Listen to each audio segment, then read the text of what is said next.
Hello दोस्तों, नमस्कार। एडुजॉन channel पर आप सबों को स्वागत है। आज मैं बताने वाला हूँ समलंब चतुर्भुज का 3 बराबर भागों में कैसे बांटते हैं। इस वीडियो के माध्यम से आप आज सीखेंगे समलंब चतुर्भुज को 3 बराबर भागों में बांटने। तो चलिए दोस्तों, मैं आपको सॉल्यूशन की ओर ले चलता हूँ। आपको स्क्रीन पर दिखाई दे रहा होगा, मैंने एक भूखंड का उदाहरण लिया है जिसमें है ABCD नामक एक भूखंड है। इसमें 3 साझेदार हैं, राम, मोहन एवं श्याम। तीनों भाइयों के बीच में बराबर बराबर बांटना है। तो इसको कैसे बांटिएगा आज आप सीखेंगे। सो देखिए, AB की लंबाई 120 फीट दिया हुआ है और CD की लंबाई 240 फीट दिया हुआ है। यहाँ CD के समांतर रोड है। इन तीनों साझेदार के कहना है कि रोड पर बराबर बराबर हिस्सा चाहिए। रोड के विपरीत साइड में कुछ भी हो। तो हम यहाँ देखेंगे कि भाई समलंब चतुर्भुज का क्षेत्रफल ज्ञात करना होगा। इस आकृति में बिना क्षेत्रफल ज्ञात किए भी इस भूखंड का बंटवारा बिना क्षेत्रफल ज्ञात किए भी किया जा सकता है और क्षेत्रफल ज्ञात करके भी, दोनों तरह से आप कर सकते हैं। मैंने इस क्षेत्रफल भूखंड की बंटवारा करने के लिए सबसे पहले क्षेत्रफल ज्ञात किया है। सो मैं आपको बता दूं, देखिए ABCD एक समलंब चतुर्भुज है। यह क्षेत्रफल जो मैं ज्ञात करूंगा बिल्कुल मैथ फार्मूला के आधार पर रहेगा। तो समलंब चतुर्भुज का क्षेत्रफल होता है दोनों समांतर भुजाओं का योग बट्टा 2।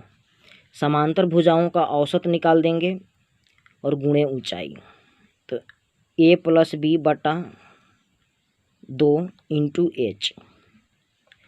तो यहाँ 2 समांतर भुजा दिया हुआ है 120 मीटर और 120 फीट और 240 फीट।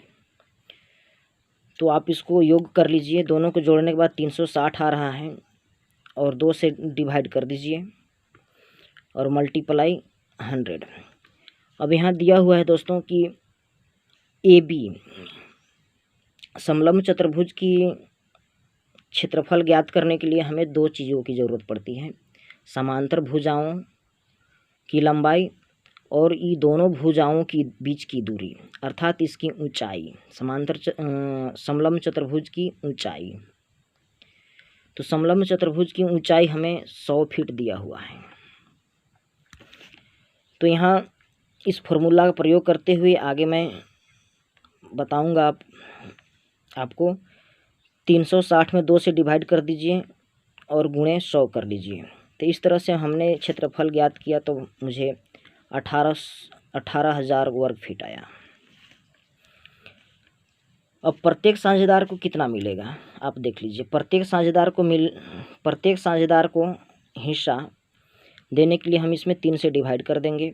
तो प्रत्येक साझेदार को राम, मोहन और श्याम तीनों को हम 6,000 वर्ग फुट भूमि देंगे। प्रत्येक साझेदार का हिस्सा हुआ 6,000 वर्ग फुट। अब देख लीजिए दोस्तों, यहाँ एक ट्रिक लगाना है। अब चलिए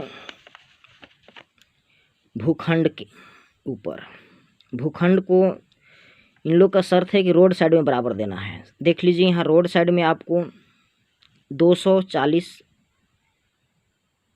फीट है। तो प्रत्येक साझेदार को कितना मिलेगा? प्रत्येक साझेदार को रोड साइड में 80 फीट मिलेगा। 3 से आप डिवाइड कर दीजिएगा तो प्रत्येक साझेदार को रोड साइड में 80 फीट मिलेगा दोस्तों। प्रत्येक साझेदार को रोड साइड में 80 फीट मिलेंगे। तो चलिए यहाँ से यहाँ मापी कीजिए 80 फीट। यहाँ से 80 फीट की मापी किया हमने, तो यह इस बिंदु पर आया, यहाँ 80 फीट हो गया। फिर यहाँ से मापी कीजिए 80 फीट और फिर इस बिंदु से मापी कीजिए 80 फीट। इस तरह से जो फ्रंट है इसको आप बराबर बराबर 3 हिस्सा में कर लीजिए, ठीक है। अब इसके बाद हमको ये ध्यान देना है कि यहाँ रोड साइड में 80 फीट हो गए। अब देखना है कि रोड के विपरीत साइड में, सड़क के विपरीत साइड में कितना लंबाई दे देवें, कितना लंबाई इन लोग के मिलेगा। रोड के विपरीत साइड में कितना लंबाई इन लोग के मिल जाए प्रत्येक साझेदार को, कि एक साझेदार का शेयर 6000 वर्ग फुट हो जाए।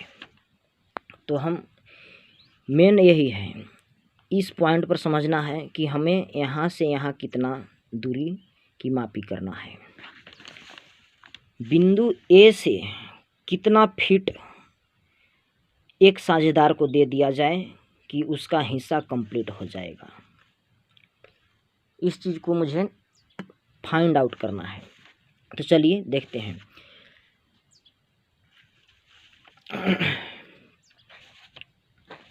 यहाँ दिया गया है राम का हिस्सा। प्रत्येक साझेदार को सड़क के किनारे 80 फीट मिलेगा। अब देखिए, इस सूत्र का प्रयोग कीजिए। ABCD समलंब चतुर्भुज का क्षेत्रफल बराबर होता है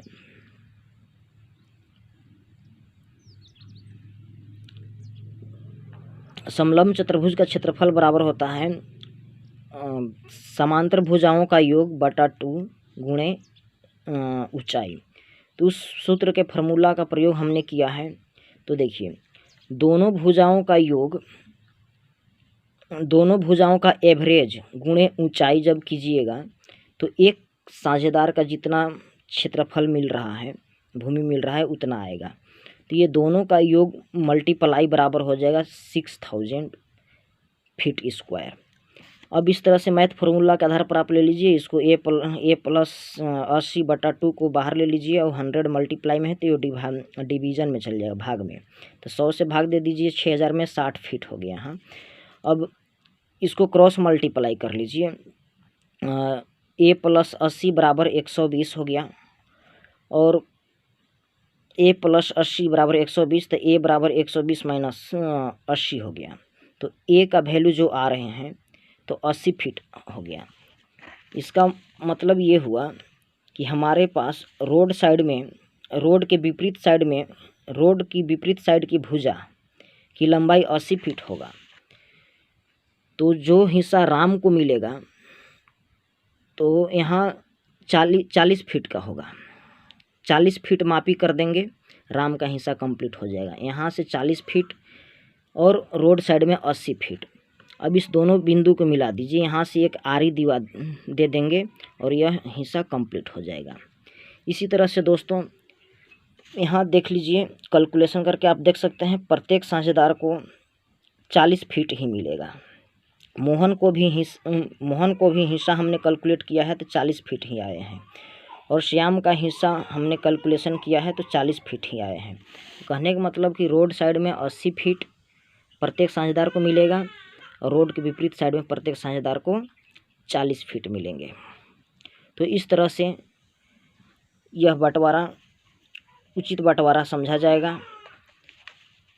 यदि आपको यह वीडियो समझ में आई है तो लाइक शेयर कमेंट अवश्य करें, और यदि आप चैनल पर नए हैं तो चैनल को सब्सक्राइब कर लें और बेल आइकन को अवश्य दबा दें, ताकि मैं जो भी वीडियो अपलोड करता रहूं आपको नोटिफिकेशन प्राप्त हो। धन्यवाद।